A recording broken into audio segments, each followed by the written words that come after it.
In this universe, there is one great energy, and we have no name for it. People have tried various names for it, like God, like Brahman, like Tao. But in the West, the word God has got so many funny associations attached to it that most of us are bored with it. When people say God the Father Almighty, most people feel funny inside.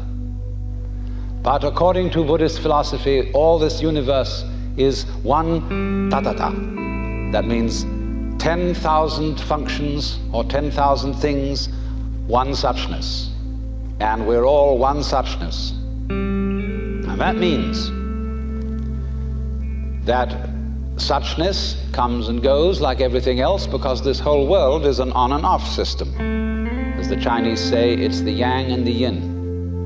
And therefore it consists of now you see it, now you don't, here you are, here you aren't. Because that's the very nature of energy, to be like waves, and waves have crests and troughs. Only we, being under a certain kind of sleepiness or illusion, imagine that the trough is going to overcome the wave or the crest. The yin, the dark principle, is going to overcome the yang or the light principle, and that off is finally going to triumph over on. And we, shall I say, bug ourselves by indulging in that illusion. Gee, supposing darkness did win out, wouldn't that be terrible? And so we're constantly trembling and thinking that it may, because after all, isn't it odd that anything exists? It's most peculiar. It requires effort, it requires energy, and it would be so much easier for there to have been nothing at all. Therefore we think, well, since the is side of things is so much effort, you always give up after a while and you sink back into death. But death is just the other face of energy,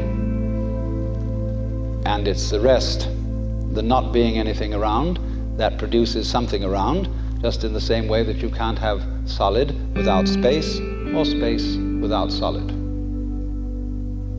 When you wake up to this and realize that the more it changes, the more it's the same thing, as the French say, that you are really a playing of this one energy, and there is nothing else but that it is you, but that for you to be always you would be an insufferable bore.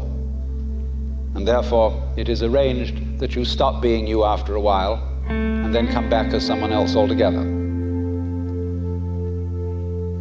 And so when you find that out, you become full of energy and delight.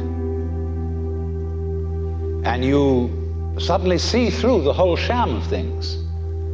You realize you're that. We won't put a name on it. You're that. And you can't be anything else. So you are relieved of fundamental terror. That doesn't mean that you're always going to be a great hero, that you won't jump when you hear it bang, that you won't worry occasionally, that you won't lose your temper. It means, though, that fundamentally, deep, deep down within you, you will be able to be human, participate in the pains, difficulties, and struggles that naturally go with human existence. But to have no hang-up, that is to say, to be able to drift like a cloud and flow like water, seeing that all life is a magnificent illusion, a playing of energy, and there is absolutely nothing fundamentally to be afraid of. Fundamentally. You will be afraid on the surface. You will be afraid of putting your hand in the fire. You'll be afraid of